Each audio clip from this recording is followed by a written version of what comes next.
मेरा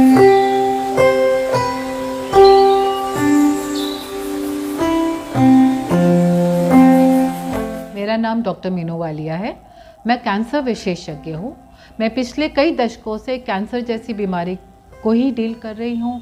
कैंसर के मरीज़ों के अर्ली डायग्नोसिस, उसकी ट्रीटमेंट, उसके में लेटेस्ट क्या है, उसमें क्या रिसर्च करी जा सकती है, सब यही मेरा फील्ड रहा है।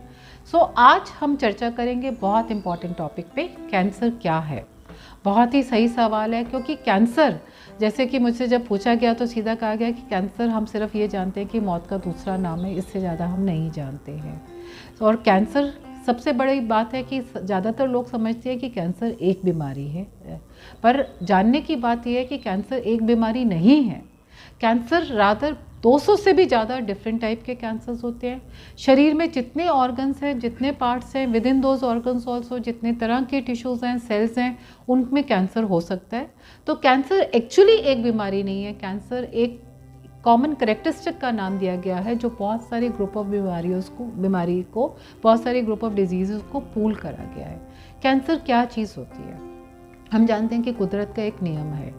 नियम क्या है कि जैसे कोई भी पौधा है, किसी भी चीज़ को आप बात करो, लाइफ जब शुरू होती है तो एक सेल होएगा, एक सेल से 2 सेल बनेंगे, 2 से 4 बनेंगे, 16 बनेंगे, एक छोटा सा पौधा आएगा, बीच से पौधा आएगा, बड़ा होएगा और एक अपना फुल लाइफ स्पैन पे पहुँचेगा और उसके बाद फिर वृद्धावस्था में जाएगा और उसकी डेथ हो जाएगी।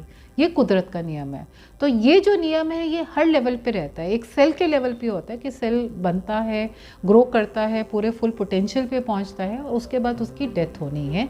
ये कुदरत का एक नॉर्मल नियम है। अगर हर चीज़ इस नियम के अकॉर्डिंग चले तो शायद सब कुछ सही चले, पर इसमें क्या होता है कि बीच में किसी कारणों की वजह से हमारी बॉडी के जो कुछ सेल हैं, किसी ऑर्गन के कुछ सेल हैं, वो इस नियम से बाहर हो जाते हैं, कुदरत के कंट्रोल से बाहर हो जाते हैं। उसका क्या मतलब है कि वो बढ़ तो रहे हैं बट वो काफ़ी तेज़ी से बढ़ने लग जाते हैं, ग्रो करने लग जाते हैं और वो एक तरह से अमर अजर हो जाते हैं। मतलब इतना ज़्यादा वो बढ़ते हैं कि जो नॉर्मल सेल्स हैं, जो नॉर्मल बॉडी के सेल्स हैं, उनके ऊपर वो ग्रोथ करने लग जाते हैं। इवन नॉर्मल सेल्स की खुराक भी वो लेने लग जाते हैं, ताकि नॉर्मल सेल्स कम होते जाते हैं, वो डेफिशिएंट हो जाते हैं और कैंसर के सेल्स बढ़ते जाते हैं।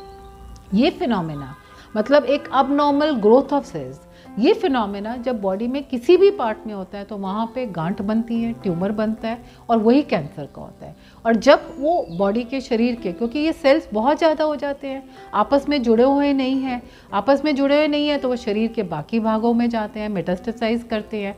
तो जब ये उस शरीर में बाकी जगह फैलने लग जाते हैं तो यही कैंसर के, जिसे हम फैला हुआ कैंसर कहते हैं। सो ये एक कॉमन करेक्टरिस्टिक है जिसका जड़ एक ही है कि ये कुदरत के नियम से बाहर हो गए और कुदरत के नियम से जब ये बाहर होके मल्टीप्लाई होने लग जाते हैं, गांठों का रूप लेने लग जाते हैं, शरीर में अबनॉर्मल ये गांठें बनती हैं और फैलने लग जाते हैं, तो उसे हम कैंसर कहते हैं। सो कैंसर डिफरेंट टाइप्स के कैसे होते हैं? जब हम ये गांठ, ये शुरुआती, अगर इसके शुरुआती सेल पे इसको नेम दिया जाता है, जैसे अगर ये गांठ की शुरुआत होती है ब्रेस्ट से तो इसे ब्रेस्ट कैंसर कहा जाता है। अगर इसी तरह के सेल जब लंग से शुरू होते हैं तो हम उसे लंग कैंसर कहते हैं। जब लिवर से शुरू होते हैं तो लिवर कैंसर कहते हैं। हो सकता है जब बड़ी हुई स्टेज होती है कैंसर की, जैसे ब्रेस्ट कैंसर का अगर एडवांस केस है तो वो ब्रेस्ट के सेल्स आपको लंग्स में भी मिलेंगे, वो लंग में भी कैंसर दिखेगा, लिवर में भी दिखेगा, हड्डियों में भी दिखेगा, ब्रेस्ट में भी दिखेगा। उसका मतलब ये नहीं है कि जब वो हड्डियों में पहुंचा तो वो हड्डियों का कैंसर हो गया। उसका नाम वही रहता है कि वो कहाँ से शुरू हुआ, तो वो ब्रेस्ट कैंसर की एडवांस स्टेज, क्योंकि उसके सेल्स ओरिजिनल वही होते हैं जो वहाँ से आए होते हैं और उसको उसी तरह से ट्रीट किया जाता है।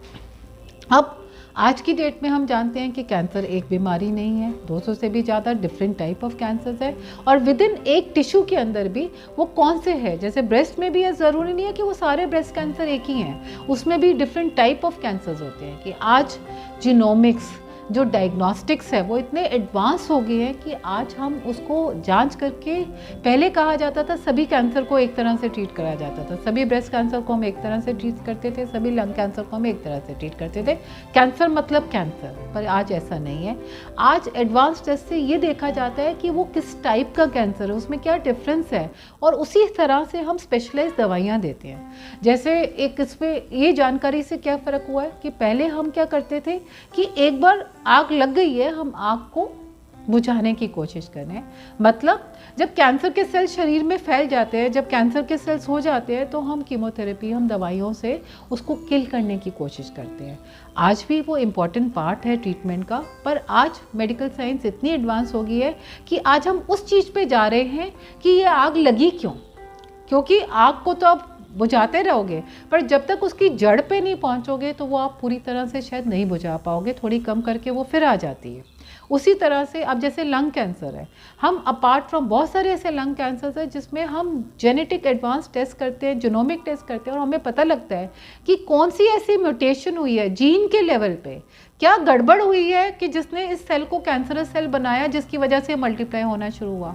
और उसके लिए मेडिसिन अवेलेबल है कि वो दवाइयाँ जाके उस म्यूटेशन पे जाके काम करती है और उस गड़बड़ के जो हो रही है उस जाके सिस्टम में प्लग करके उस गड़बड़ के लेवल पे जाके काम करती है। तो इसी वजह से जो पहले कैंसर के मरीज़ इतना ज़्यादा सर्वाइवल नहीं होता था, कुछ ही महीने चल पाते थे, आज बहुत जिन केसेस में आप ये बेसिस मतलब टारगेट को ढूंढ पाते हो, आप उसकी टारगेटिक दवाइयाँ दे सकते हो, तो उसमें सर्वाइवल बहुत ज़्यादा इम्प्रूव हो गया और बहुत बेटर रिजल्ट्स हो गए। आज के लिए इतना ही है।